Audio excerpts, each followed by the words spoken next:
Welcome to new session. আজকে আমরা জীবন বিজ্ঞান থেকে কিছু প্র্যাকটিস সেট আলোচনা করব। তোমরা জানো জীবন বিজ্ঞান থেকে 50 নম্বরের কোশ্চেন হয়। 50 নম্বরের জীবন বিজ্ঞান থেকে কোশ্চেন হয়। 30টি কোশ্চেন থাকে এমসিকিউ কোশ্চেন 1 নম্বরের জন্য, এবং বাকি যে 10টি কোশ্চেন সেগুলো 2 নম্বরের জন্য কোশ্চেনগুলো হয়ে থাকে। প্রত্যেকটা কোশ্চেন এমসিকিউ আকারে কোশ্চেনগুলো হয়। সেই সকল কোশ্চেন আমরা পরপর আলোচনা করছি। যেভাবে কোশ্চেনগুলো গত বছর এবং তার আগের বছর পরীক্ষায় এসেছিল একইভাবে আমরা কোশ্চেনগুলো সাজিয়েছি। দেখো এখান থেকে এইভাবেই কিন্তু কোশ্চেনগুলো আসবে। তোমরা কোশ্চেনগুলো দেখো এবং অ্যান্সার করার চেষ্টা করো।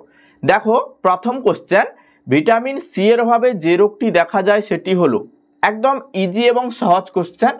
পরপর আমরা কিন্তু একদম জিরো লেভেল থেকে অ্যাডভান্স লেভেল পর্যন্ত যাব। ভিটামিন সি এর অভাবে যে রোগটি হয় তার নাম কি? ভিটামিন সি এর অভাবে দাঁতের মাড়িতে ঘা, মানে যাকে আমরা বলি স্কারভি রোগ। ভিটামিন সি এর অভাবে স্কারভি রোগ হয়। অপশান সি হবে এখানে রাইট অ্যান্সার। চলো এর পরের কোশ্চেনে যাব। রাইবোজোমের গঠনগত উপাদান হলো, রাইবোজোমের গঠনগত উপাদানের নাম কি? দেখো ভেরি ইম্পর্টেন্ট কোশ্চেন। এই টাইপের কোশ্চেন পরীক্ষায় দিয়েছিল গত বছর এবং তার আগের বছর।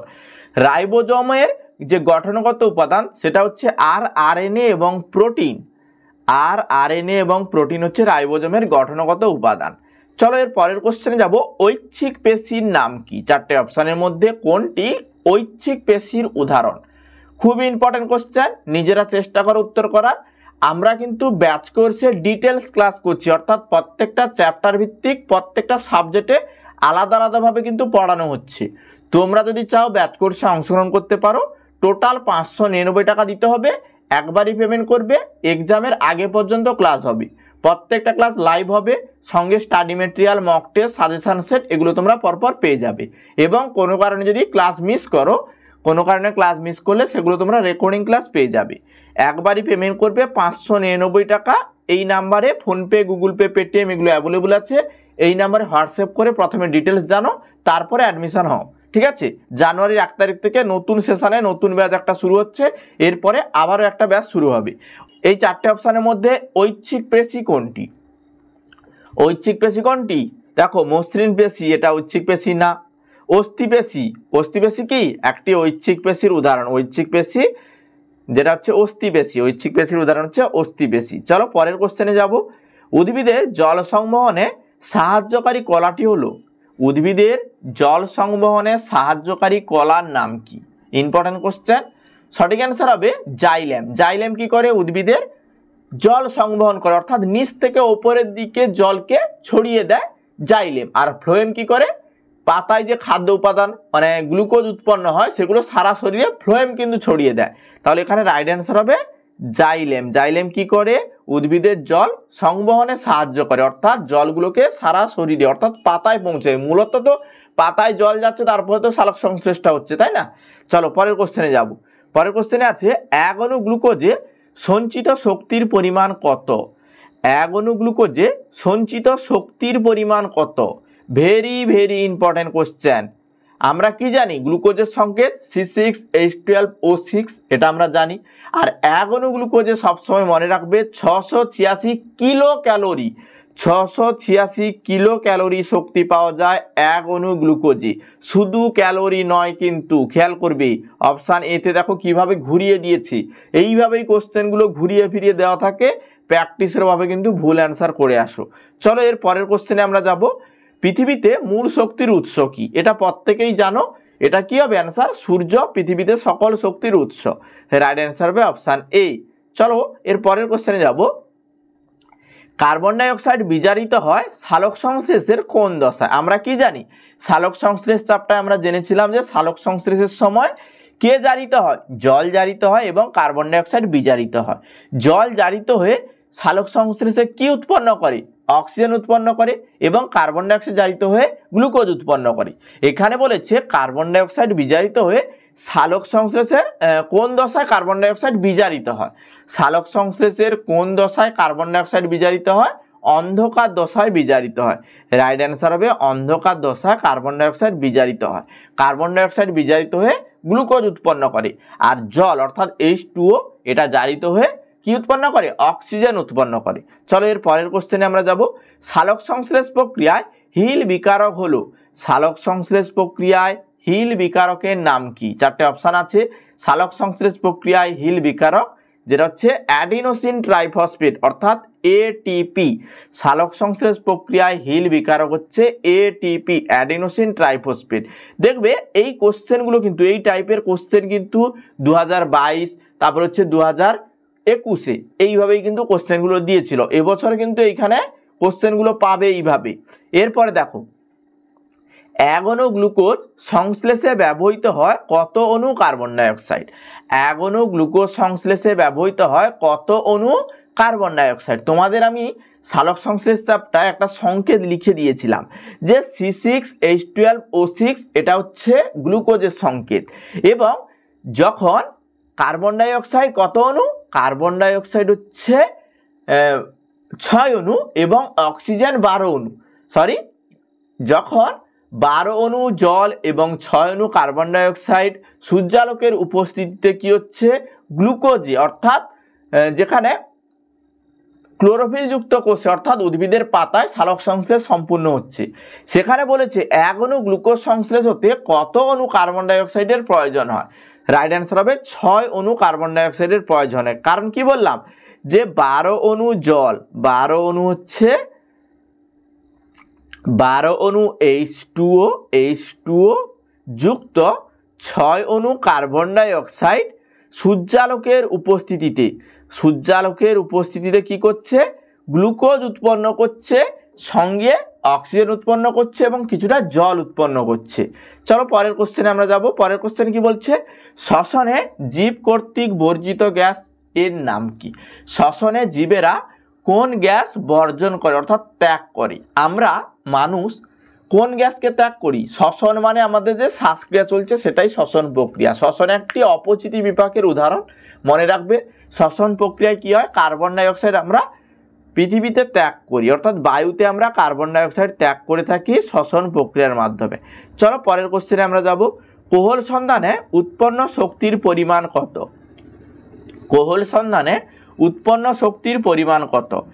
দেখো এখানে কোহল সন্ধান বলেছে, কোহল সন্ধানের ক্ষেত্রে 25 কিলো ক্যালোরি, সরি 25 ক্যালোরি, শুধু 25 ক্যালোরি হবে, কিলো ক্যালোরি নয় কিন্তু। কোহল সন্ধানে উৎপন্ন শক্তির পরিমাণ 25 ক্যালোরি। এর পরের কোশ্চেন, ফুসফুসের গঠনগত এককের নাম কি? অর্থাৎ ফুসফুসের যে আবরণ তার নাম কি? ফুসফুসের আবরণ বললে প্লুরা হবে, ফুসফুসের আবরণ বললে প্লুরা হবে। ফুসফুসের গঠনগত এককের চেয়েছে, ফুসফুসের গঠনগত একক হচ্ছে অ্যালভিওলাই। রাইট অ্যান্সার হবে অপশান সি, অ্যালভিওলাই। যখন বলবে ফুসফুসের আবরণের নাম কি তখন বলবে প্লুরা, আর যখন বলবে ফুসফুসের গঠনগত এককের নাম কি তখন বলবে অ্যালভিওলাই। ঠিক আছে, 2 নম্বরের কোশ্চেন এইভাবে দিতে পারে। ফুসফুসের কি বলবে? ফুসফুসের হচ্ছে আবরণী এবং ফুসফুসের গঠনগত এককের নাম কি একসঙ্গে দিতে পারে। চলো পরের কোশ্চেন, লৌহ ঘটিত শ্বাসরঞ্জকটি হলো, লৌহ ঘটিত শ্বাসরঞ্জকের নাম কি? আমাদের রক্তের রং কেন লাল হয় জানো? আমাদের রক্তের রং লাল হয় লোহিত রক্তকণিকা হিমোগ্লোবিন থাকার জন্য। এখানে বলেছে লৌহ ঘটিত শ্বাসরঞ্জক যেটা হচ্ছে হিমোগ্লোবিন। রাইট অ্যান্সার হবে হিমোগ্লোবিন, যেটা অপশান সিতে আছে, অপশান সি হবে রাইট অ্যান্সার। এর পরের কোশ্চেনে যাব। কি বলছে? এমফাইসোমা এক ধরনের কি? অর্থাৎ এমফাইসোমা এটা এক ধরনের কি রোগ? এই রোগটার নাম কি? এমফাইসোমা হচ্ছে এক ধরনের কফট, অর্থাৎ কফট রোগ, সিওপিডি রোগ। অপশান এ হবে রাইট অ্যান্সার। এমফাইসোমা এক প্রকারের কফট রোগ অর্থাৎ সিওপিডি রোগ। চলো পরের কোশ্চেনে যাব। উদ্ভিদের জারণ বিজারণ প্রক্রিয়ায় অংশগ্রহণকারী মৌলের নাম কি? উদ্ভিদের জারণ বিজারণ প্রক্রিয়া অর্থাৎ সালোক সংশ্লেষের সময় কে জারিত হয় কে বিজারিত হয়? আমি তোমাদের বললাম যে কার্বন ডাইঅক্সাইড বিজারিত হয়, জল জারিত হয়। এখানে বলেছে উদ্ভিদের জারণ বিজারণ প্রক্রিয়া অংশগ্রহণকারী মৌলের নাম কি? রাইট অ্যান্সার হবে Fe অর্থাৎ লোহা। লোহা উদ্ভিদের জারণ বিজারণে অংশগ্রহণকারী একটি মৌল। চলো পরের কোশ্চেনে যাব। মুখবিবরে কোন খাদ্যের পরিপাক ঘটে না? মুখবিবরে কিন্তু কার্বোহাইড্রেট যে খাদ্য, মানে কার্বোহাইড্রেট জাতীয় যে খাদ্য সেটা কিন্তু পরিপাক হয়। আমরা খাওয়ার সঙ্গে সঙ্গেই কিন্তু হজম হওয়া শুরু হচ্ছে, এই মুখ থেকেই শুরু হয়ে যাচ্ছে। কার্বোহাইড্রেট জাতীয় খাদ্য কিন্তু মুখবিবর থেকে পরিপাক শুরু হয়ে যাচ্ছে, কিন্তু প্রোটিন এবং ফ্যাট এগুলো ক্ষুদ্রান্তে কিন্তু পরিপাক হয়। রাইট অ্যান্সার হবে প্রোটিন এবং ফ্যাট।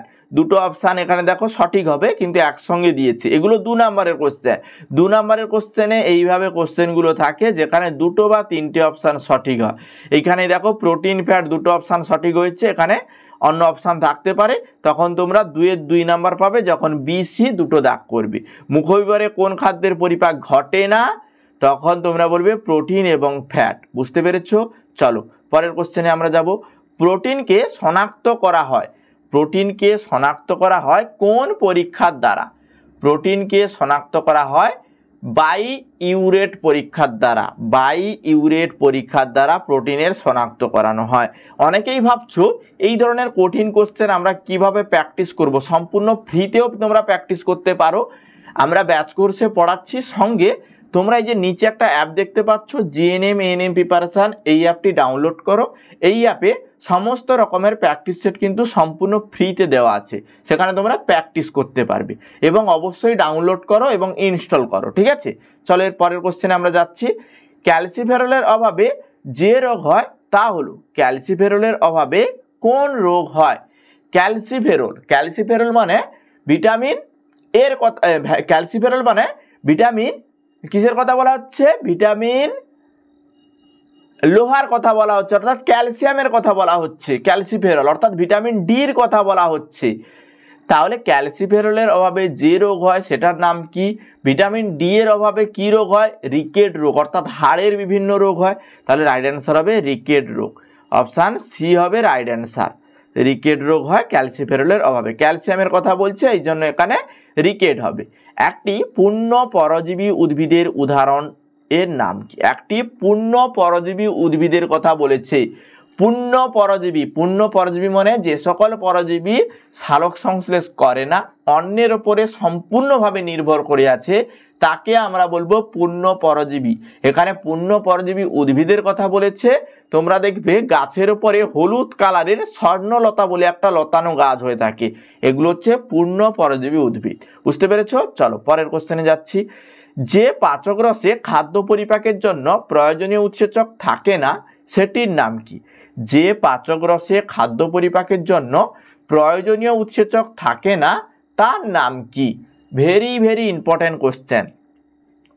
এখানে থাকে না বলেছি, যদি বলতো থাকে, যে পাচক রসে খাদ্য পরিপাকের জন্য প্রয়োজনীয় উৎসেচক থাকে তার নাম কি? সেগুলো আমরা তো জানি যে লালা রসে থাকে, অগ্নাশয় রসে থাকে, আন্ত্রিক রসে থাকে। যেহেতু না দিয়ে কোশ্চেন, এই জন্য পিত্তাশয় হবে রাইট অ্যান্সার। আর যদি না অপশানটা না থাকে, যদি না অপশানটা না থাকে তখন লালা রস, অগ্নাশয় রস, আন্ত্রিক রস, এই তিনটে অপশান সঠিক হবে। অর্থাৎ এ, বি এবং ডি তিনটে অপশান সঠিক হবে। এটা কিন্তু 2 নম্বরের কোশ্চেন।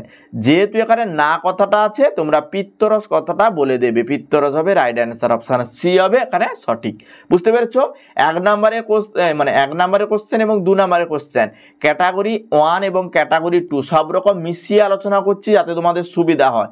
অবশ্যই যারা চ্যানেলে নতুন, কন্টিনিউ এইভাবে প্রিপারেশান নিতে চ্যানেলটিকে সাবস্ক্রাইব করো এবং পাশে থাকা বেল আইকনে অল নোটিফিকেশান অন করে রাখো।